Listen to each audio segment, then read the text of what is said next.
Good evening, everyone, and thank you for joining us. Welcome to the Shreve Memorial Library Virtual Book Club.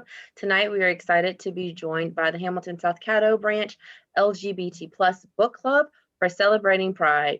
Now, as we get started, Matthew was not able to join us tonight, but he did want to share a video with all of you. So if you'll give me just a second, I'm going to try to do a new screen share and share that video with you. So give me just a second.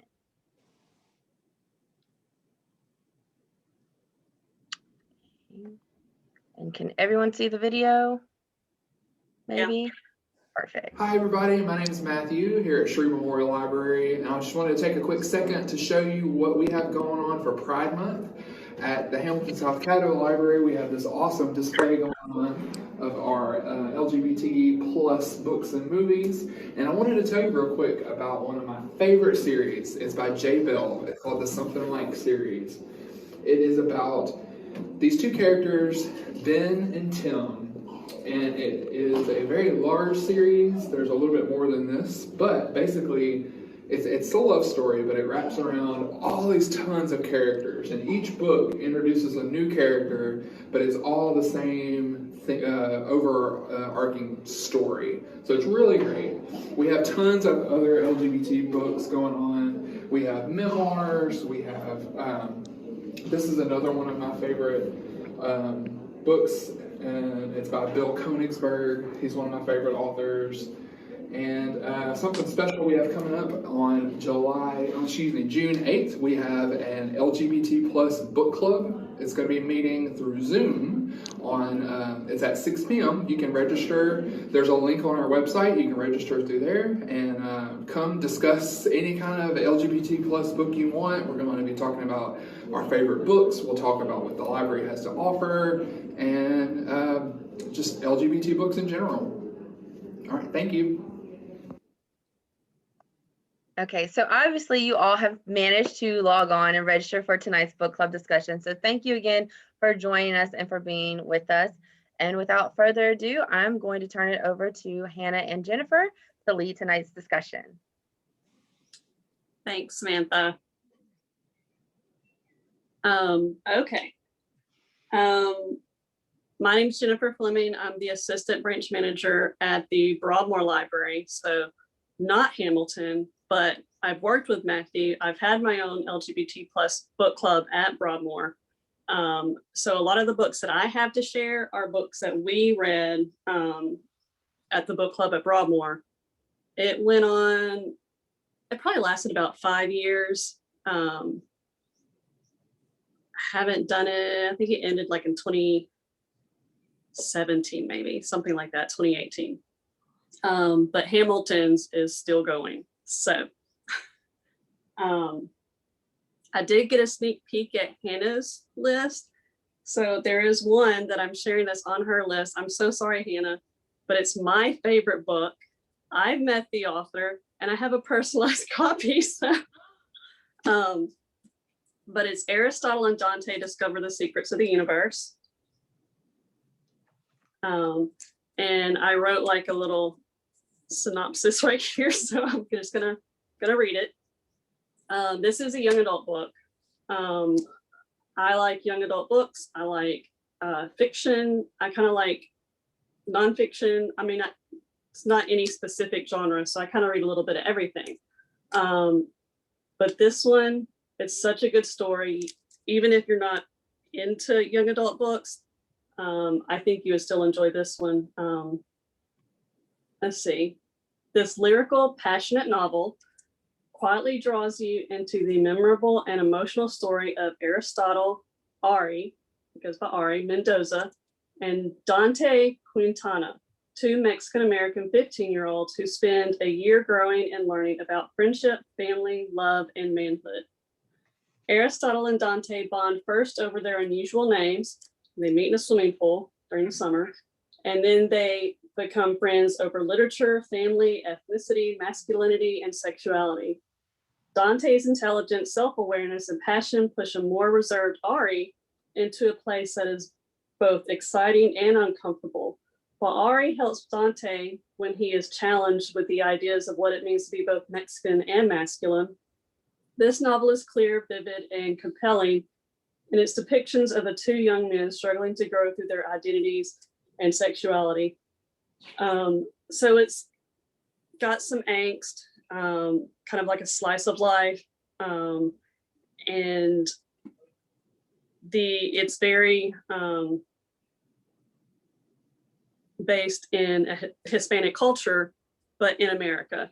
So there's some stuff that I'm not, that's not how I grew up, but it's just such a good story.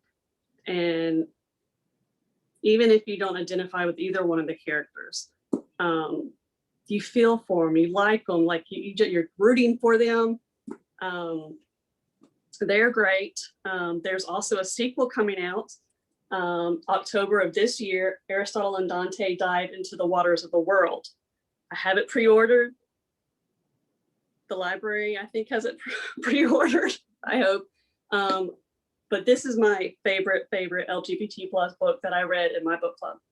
So I'll let Hannah share, but I have like a whole stack, so, and then y'all can share.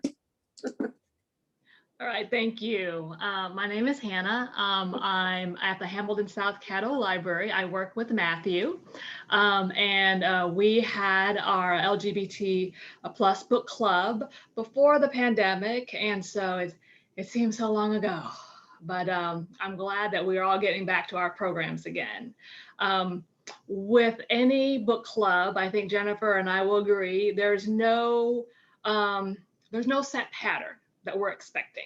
We're not expecting everyone to answer our 10 questions. It's sort of a free-for-all in a sense. We want to hear what you're reading, what you're thinking. We're not going to put anybody on the spot, but the fact that you're here means you've read some great books, and we would love to know about them. If the library doesn't already have them, we're going to put them on a to-order list. So please don't hesitate to give us your opinions and give us your book recommendations. Jennifer started off with one of the great books, Aristotle and Dante. And what I'm going to do is I'm going to actually talk about this author right here. It's Benjamin Alir Sans. And I know that on Zoom, if you don't see it sometimes, so I wrote it out. So if anybody wanted to write it or so, because sometimes on Zoom, someone will say a name and you'll think, what was that name again? But this is the author who is a fabulous author. He wrote Aristotle and Dante. However, this is it's got adult and YA themes, and I think it's in our YA section. But if you want to read the same author and he writes more for adults, he wrote this collection of short stories, and this is excellent. This is one of my favorites. It's called Everything Begins and Ends at the Kentucky Club. And somehow it all ties into this bar, but very, very tangentially. But these are stories that are for adults, and it's not rated G at all. I just want to tell everybody that. But there are some themes in here that, even though that they are hard, you appreciate that he did talk about them. They're about, let me see, about 16 short stories. And Benjamin Alir Sans, don't quote me on this, but he did teach, or maybe currently does, University of Texas in El Paso. He's a writing professor there. And so you can just tell that in this writing style, this is a master writer here. And the stories take place in the El Paso area in Texas. And so you've got Mexican Americans, and some of them are LGBT. And so it's their struggles as well. Similar to Aristotle and Dante, but much more gritty when you read this one here. But it's so wonderful. And it's not current time, the short stories. One of the short stories, there is a young man struggling with his identity. And in the end, he decides that he needs to prove something. So he enlists to join the army to go to Vietnam to fight. And it just fast forwards later that he does not come back from Vietnam. And you still think about decisions that were made back in 1970s. We've made great progress.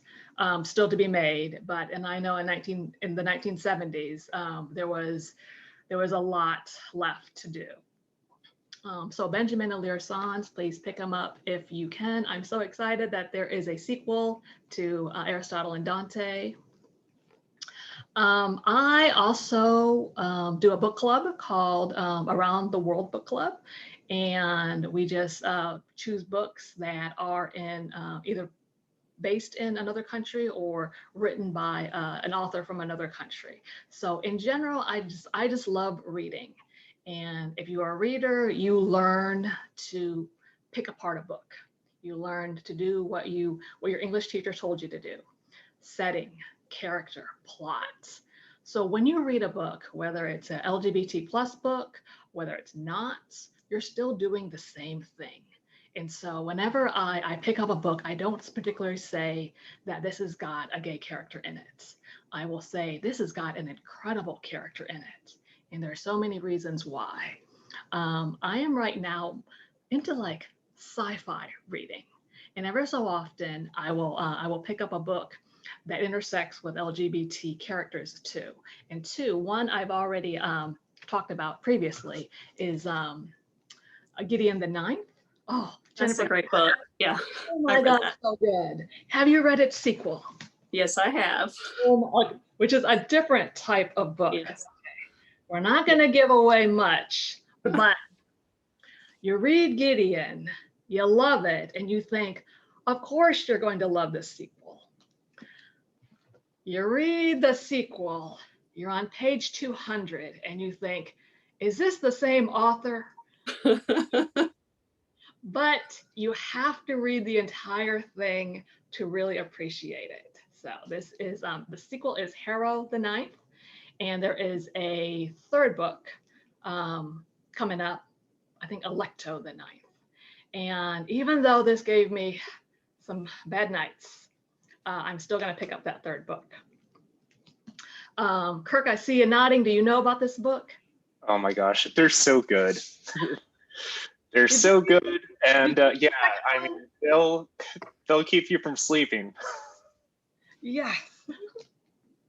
So this is one of those where it's because it's sci-fi, fantasy, authors just have more leeway to give their characters and their settings.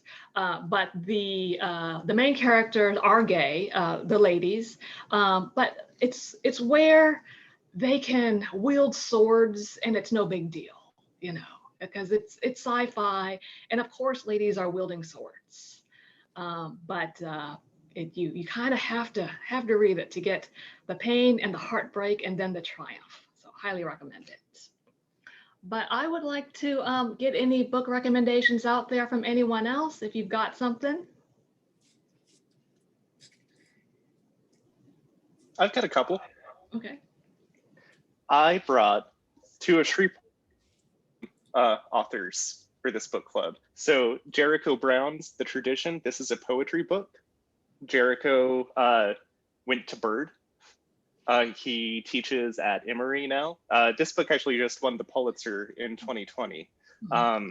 It's phenomenal. If you like poetry, if you don't like poetry, I would still give it a try because it is very good. It definitely has some adult themes in it. So if you are, I would not say it's rated G, but for our adult and I mean, college and maybe older high school students, I think it is fine. I also brought John Corey Whaley's Highly Illogical Behavior.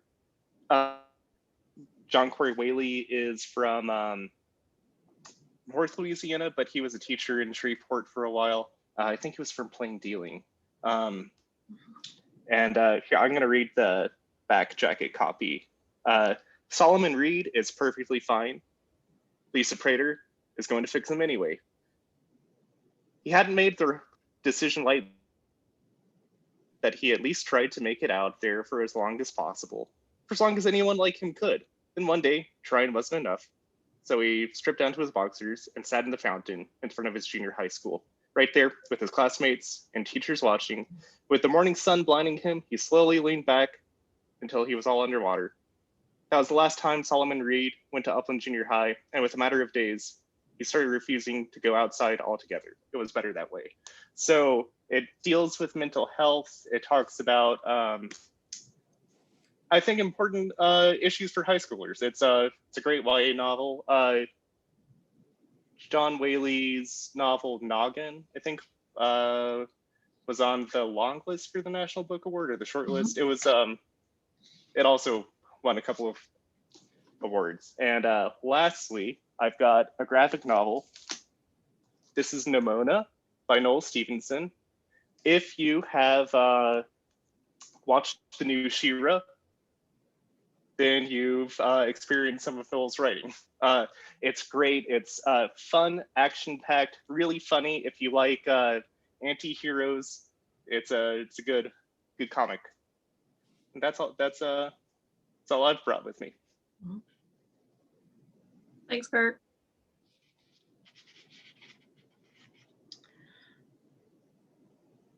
Well, as far as some other books, what I've noticed is that I'm a Kindle Unlimited subscriber, and I love that because you can just take a book, and if you don't like it, just return it and get yourself another one. And I find that there are a lot of really good LGBT plus selection in the Kindle Unlimited. And I think it's because some of the authors didn't get a major, publishing contract or so. So they went the self-publishing route and went through Kindle Unlimited. But I'm hoping that in the future, publishers can recognize that there is a market out there for LGBT plus books. But for the time being, some of the books that I got from the Kindle Unlimited, let me see here, just gonna pull them up.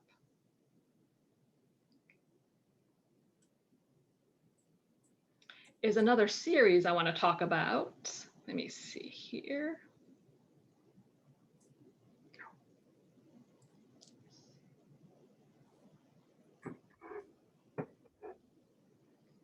Oh, I'm sorry. This is not. It wasn't Kindle Unlimited.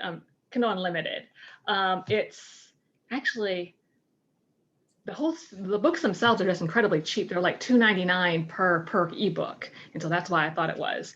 But there is an author, and her name is Jordan Castillo Price, and Miss Bell, I see you're shaking your head. Do you know Jordan Castillo Price? I mean, you can just nod. She's a fantasy author, right? Yes. Do you read the Psychop?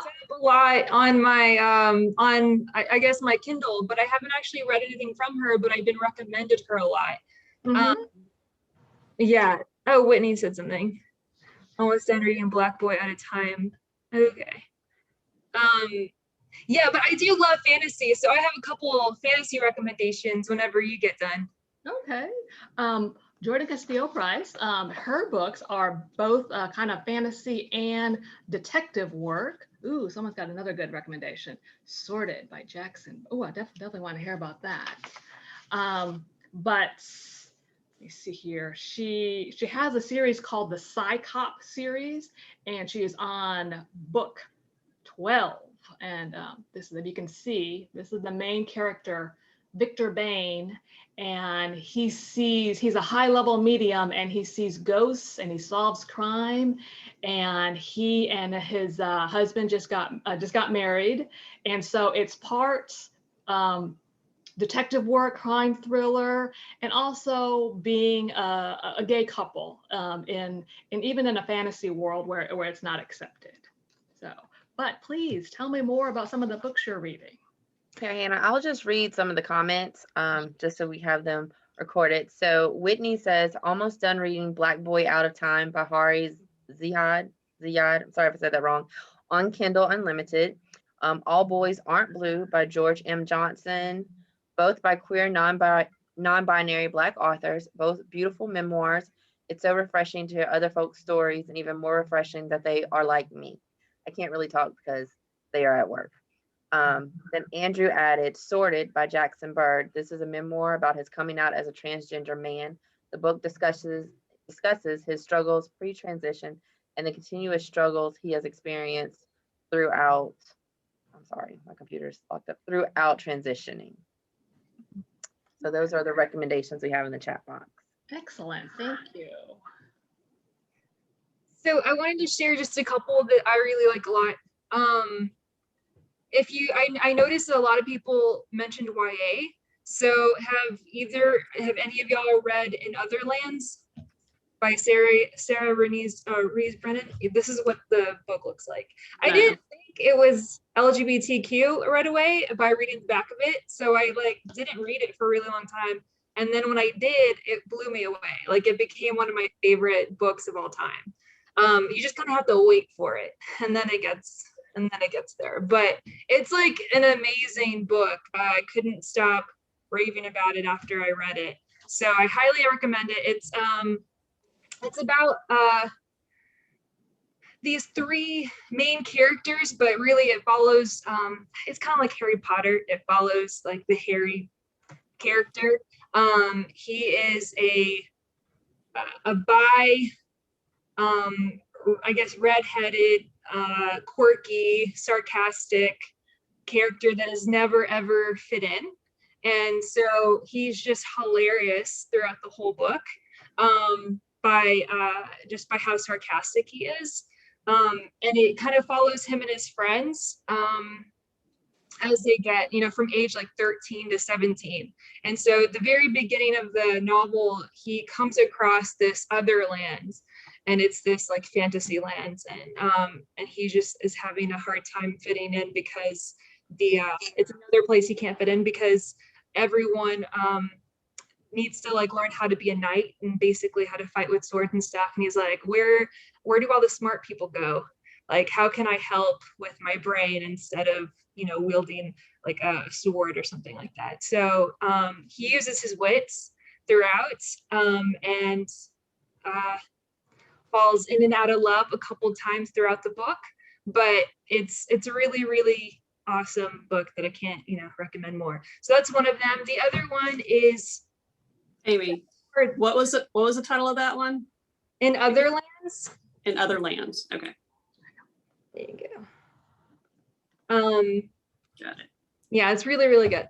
Another book is The Song of Achilles by Madeline Miller. That's a good book. Yeah, it's so good. Good.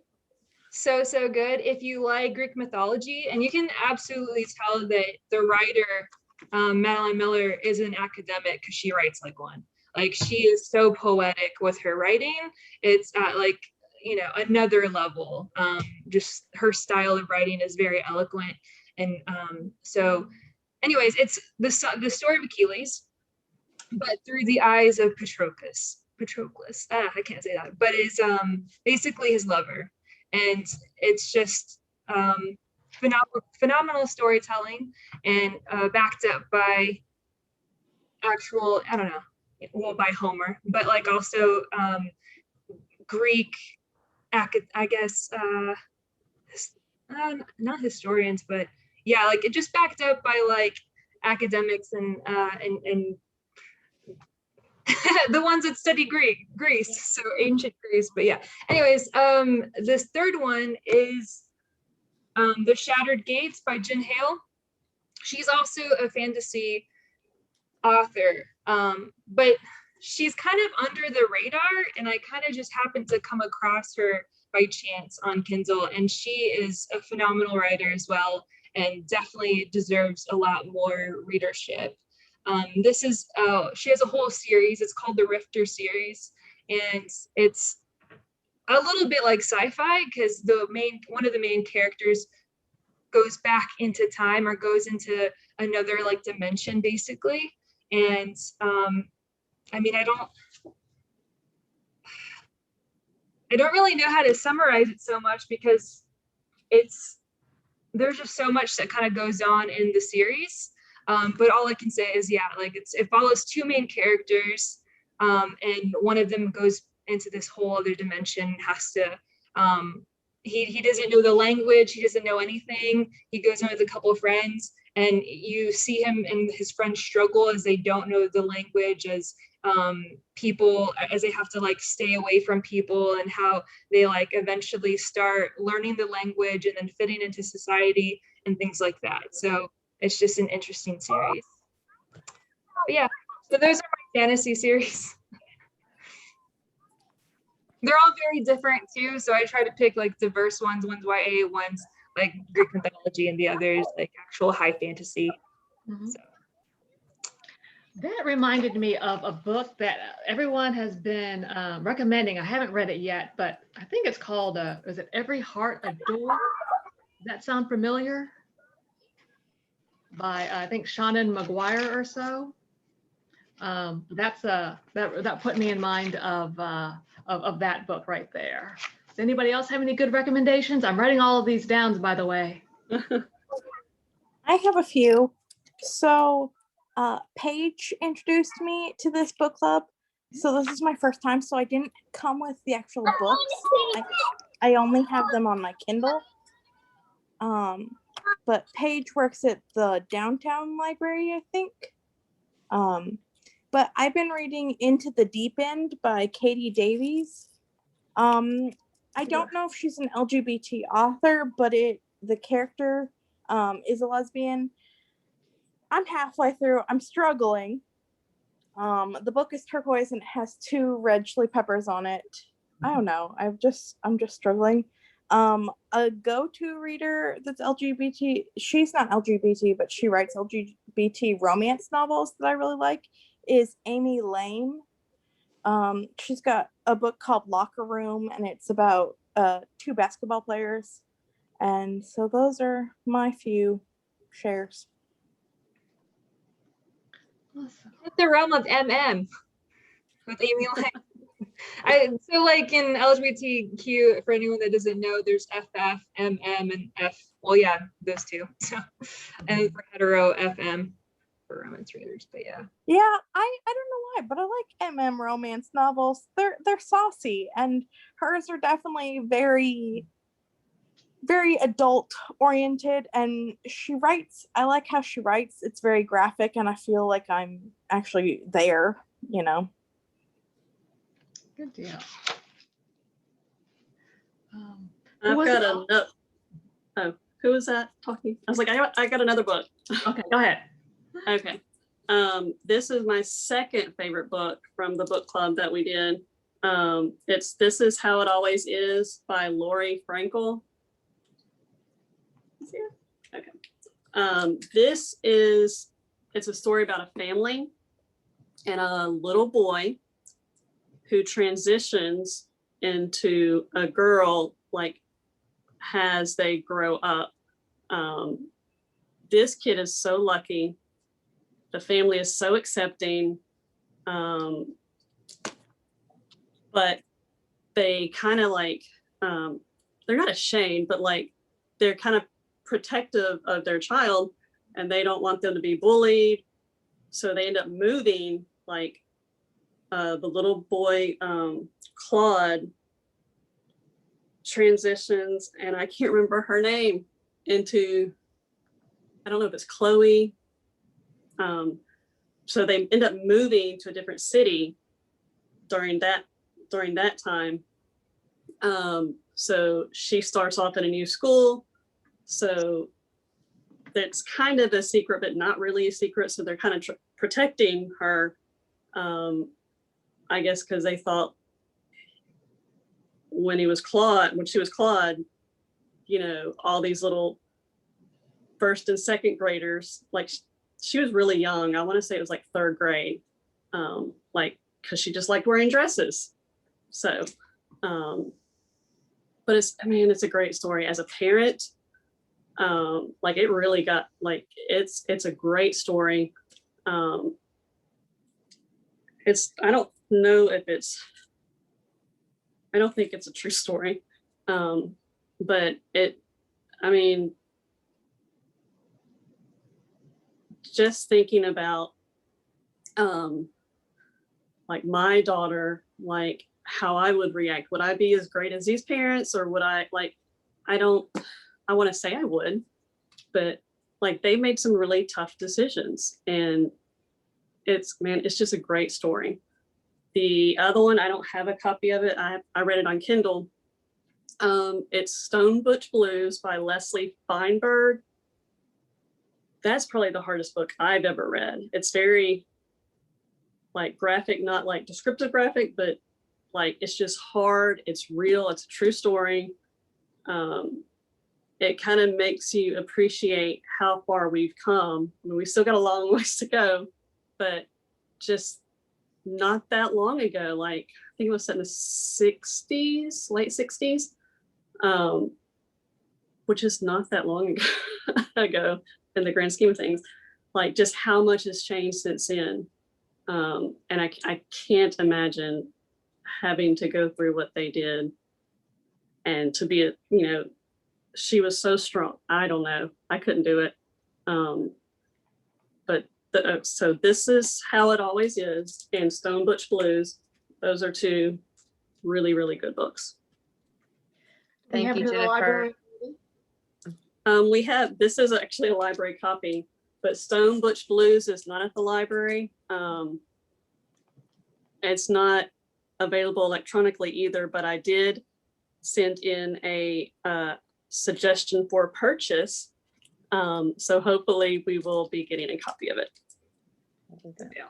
Well, while we have a moment, Whitney has added another suggestion to the chat box. Whitney says, I haven't started yet, but I hear wonderful things about Robert Jones Jr.'s The Prophets. It's a love story about two gay slaves in Mississippi, which that sounds like that would be a really interesting book as well. So I'm interested to hear what you think about it after you've started it.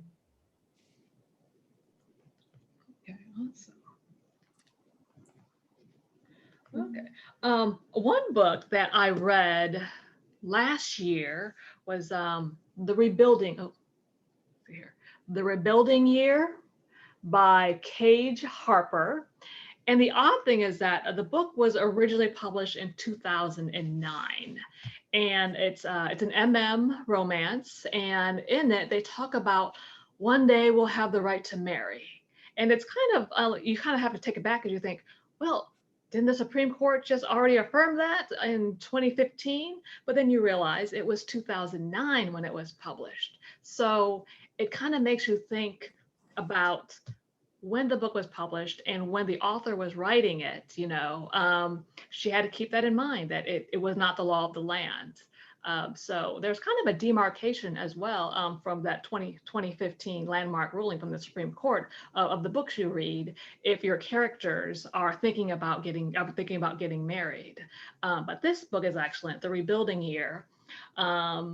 It takes place in a small college in Minnesota, where the college also has a medical school. So there is a medical student starting his first year. He's an older student. He's 30 as a first year medical student. And he never thought of himself as anything but straight.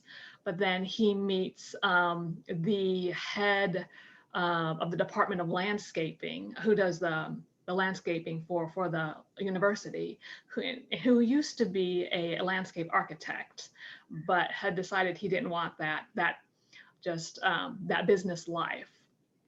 And they meet, and it's interesting because it is pre 2015. It is before the landmarks ruling, and there is they're in the small town, and they're still trying to adjust. One trying to adjust to learning his identity, and both of them adjusting to where can this relationship lead. They'll be together, but they want to be together legally as well. And it's only in the sequel that they get married, but it is nice to read it from here, 2021. What was going on in the minds of folks who did want to marry in 2009. So that's The Rebuilding Year by Cage Harper.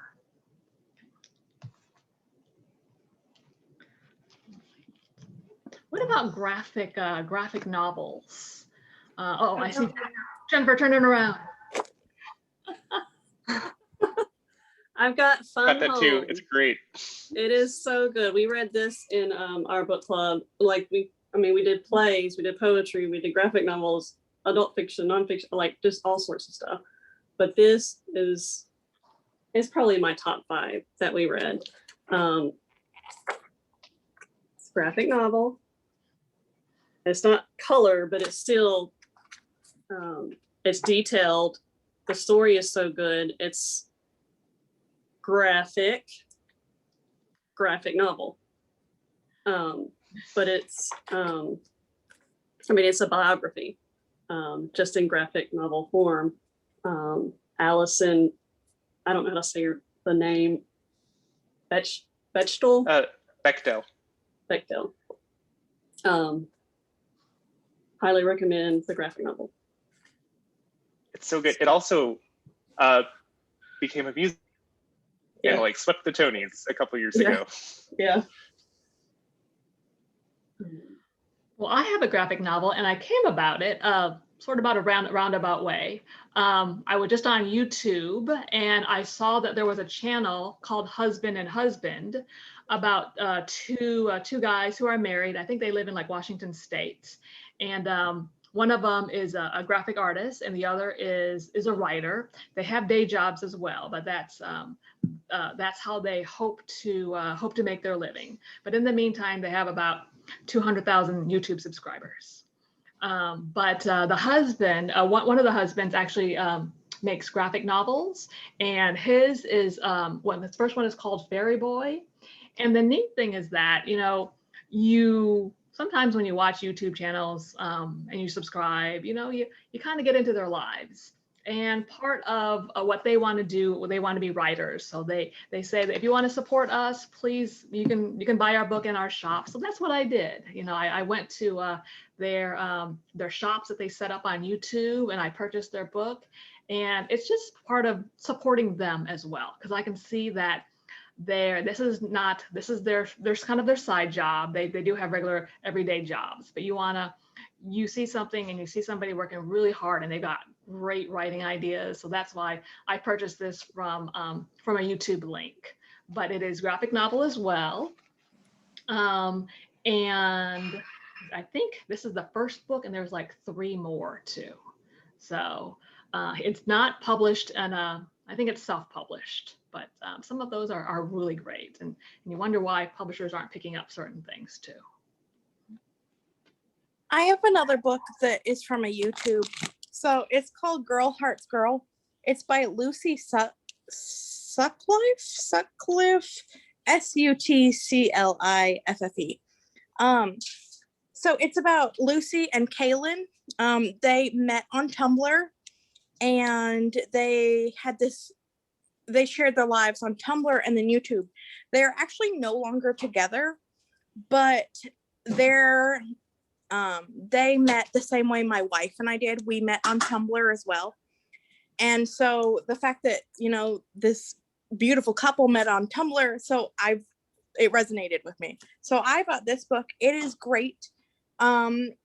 It's published by Scholastic. Lucy had it published in England though, because she was living in England, and then Kaylin lived in the United States. But I bought this off of a YouTube link as well to support them at the time, because I loved their story. Yeah,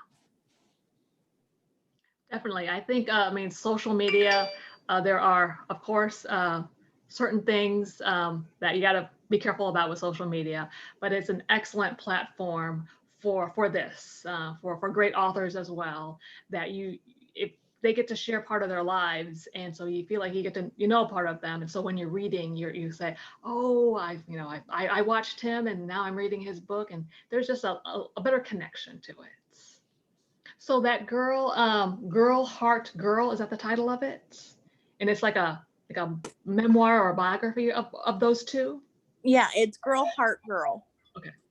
But yeah, it's their falling in love story. Okay. Also, I asked in the chat, has anybody ever seen or found a copy of The Girls of Paper and Fire?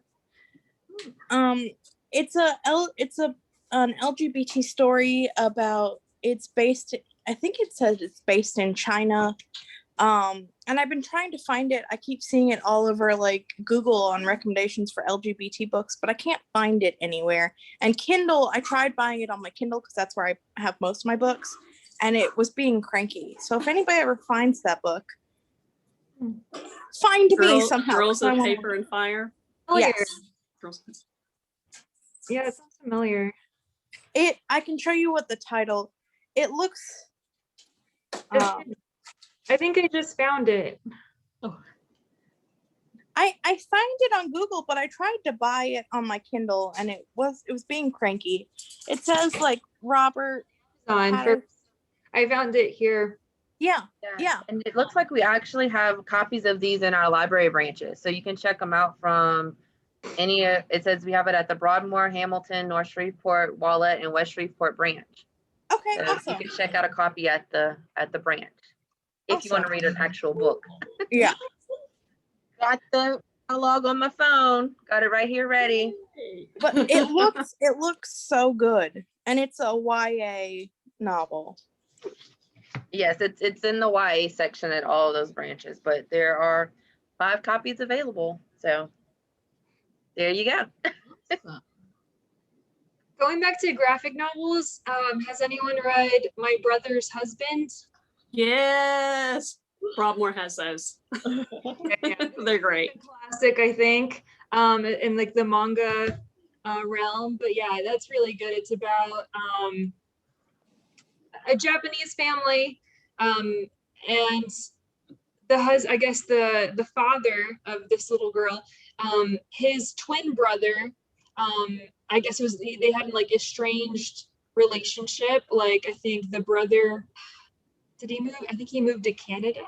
I think yeah, and then to live with his husband, and so but he ends up dying, and so the husband goes and visits the family in Japan, and so they create a relationship. So with, I guess the husband creates a relationship with his in-laws. So yeah, it's really sweet, and there's a sequel if you've never read it. But there's a lot of like really good like MM and FF manga out there too. Like I've read several on different like comic apps and stuff. Yeah. Cool. Well, let me ask, so just throw it out there. In the LGBT Q plus books you've seen, is there anything you wish you'd see more of?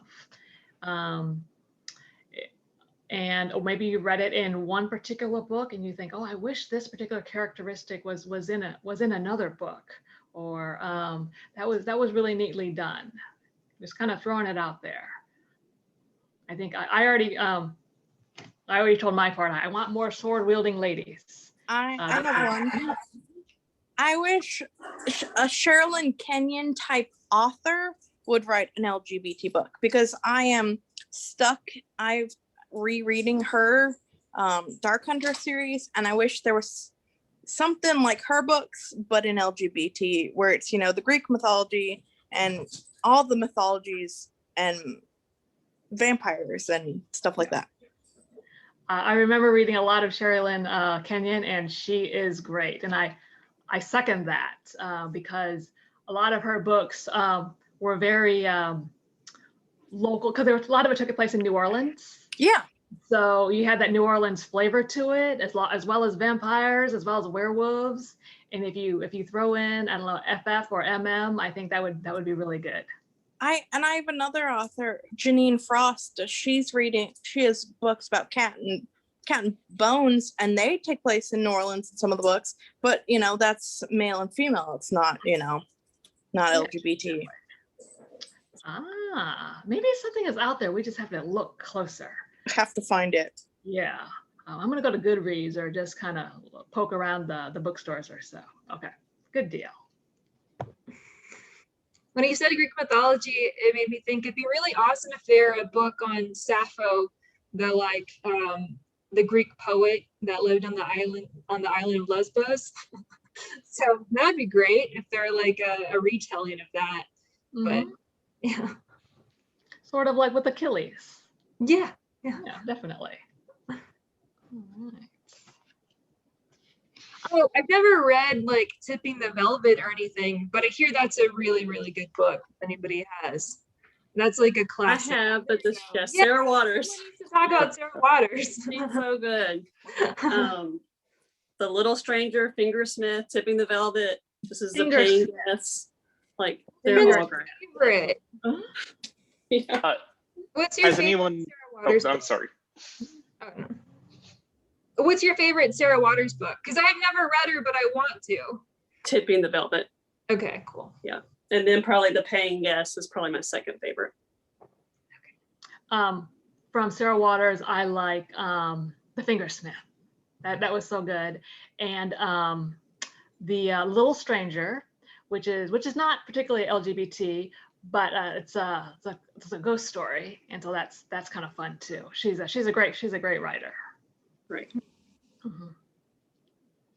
In the YA realm, Leah on the Offbeat's really good. I know that was shown in the video that Matthew did. Like I saw it in the background, but Leah on the Offbeat's really good too.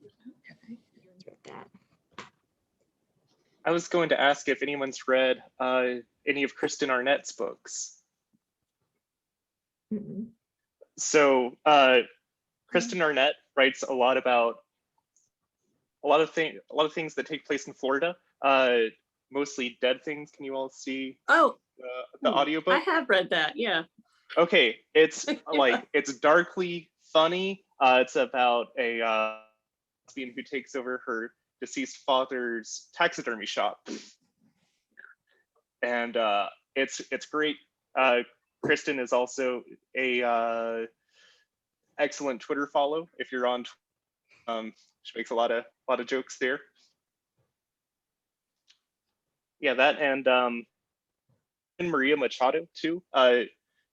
If you like weird fiction, she has a book called it's a collection of short stories called Her Body and Other Parties, where one of the stories is written in the form of Law and Order SVU episode descriptions. It's called Mostly Heinous, and it's weird and phenomenal. She also has a pretty well-known short story called The Husband Stitch, which is, do you all remember there was a children's book called Scary Stories to Tell After Dark? And there was a story in there called The Green Ribbon. I know that one. Yeah. Okay, well, That The was my Husband favorite Stitch one. is like fan fiction of that story, but for adults. It's excellent.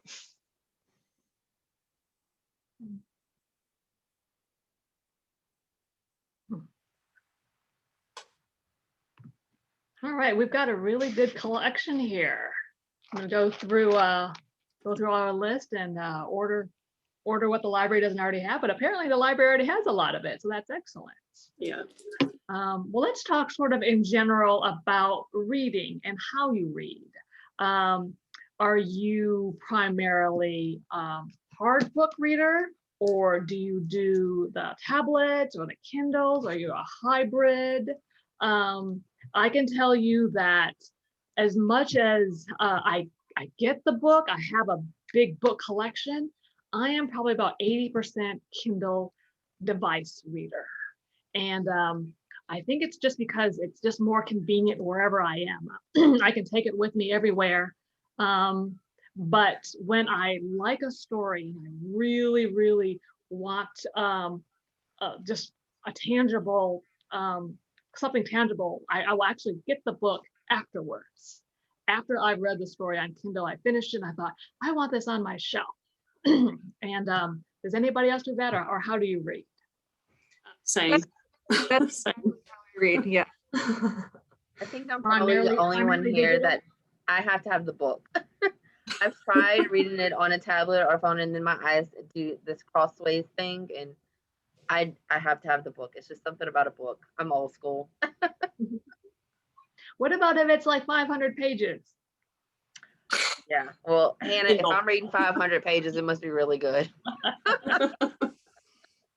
No, I'm like you. Like, I'll check the book out from the library and I'll read it, but I'm gonna read it on a book. I have done, the ebooks before. It just depends on how good the book is and how much I won't go cross that. But if I read a book like from the library and I really like it, I'll go buy the book so I can have it for myself. Not that I'm ever going to reread it, because I cannot reread books. Like, for whatever reason, I can't read a book already. Probably because the type of books that I read are like the really suspenseful ones where you have to keep turning the page to see what's going to happen next. And then once you know it's going to happen, I can't reread it, but I want to have it. So after I read a book that I like, I'll go buy the book so I can have it at home to say it's mine. I'll do that like with audiobooks. I Mhm. listen to a lot of audiobooks. So if I really enjoy the audiobook, I'll want a physical copy as well. Yeah. My And- books are primarily on my Kindle. And I have a Kindle, but I read it on my phone. I used to have a huge book collection, but after moving like 5 times, now my book collection fits on 2 shelves of a bookshelf. And I kind of regret getting rid of all my hard copies, but out of convenience, it's all on my phone. And I'll just tell you, if you don't want to check out the book, we do have The Girls of Paper and Fire on a playaway at the library. I just looked at it, and it's an audiobook, so you can listen to it if you don't want to have the actual book. So that's another option. Awesome. I use audio. I read through audio books and then also physical copies, and then on my Kindle. I feel like if it's like a raunchy book that I don't care about details, then I'll do the audiobooks. Or like, you know, especially if I'm cleaning or doing stuff like around the house, and I'll just put on something like comedic or something. And then I 80% is on the Kindle, because once I found out I could highlight things and then look up definitions using my Kindle, that was like a game changer. I'm like, as someone that doesn't have like a high vocabulary, I was like, this is amazing. You can just easily click on that, and then, you know, easily go to all your either your bookmarks or, I mean, your highlights and things like that. So that was awesome. But then, like you said, if I really, really love a book, I want to make sure I have it in my library. And then of course, like if it's nonfiction, I just immediately get the hardback or the paperback, because if it's nonfiction, then I have to engage with the dang thing, and I have to like highlight everything. Excellent. I have one more book. I'm going to turn around and grab it right here. All right. And I just started it. It is Brandon Sanderson's Way of Kings. Does anyone read Brandon Sanderson? He is a fantasy writer, and I do have it as a Kindle book, but it's one of those things where it's so big that I'm thinking I'm really gonna like it. So wouldn't this look nice on my shelf? But it's like part 1 of 8. It's one of those series, like a Game of I was gonna Thrones. say, yeah, he's prolific. Yeah. But he is an excellent writer as well. And same thing with what I was saying about just sci-fi in general, because you're in a fantasy world and the author is a world builder. He can set what the norms are. A lot of the characters, you know, don't follow just the regular gender roles. Like the women are the scholars, and the men are the ones that fight in battle.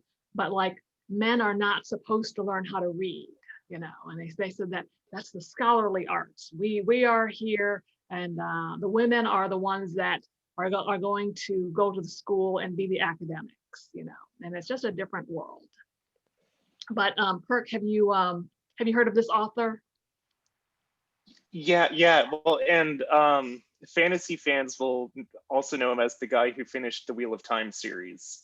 So there was that gigantic book series, like 12-part series. Yeah. Yeah. So lots going on.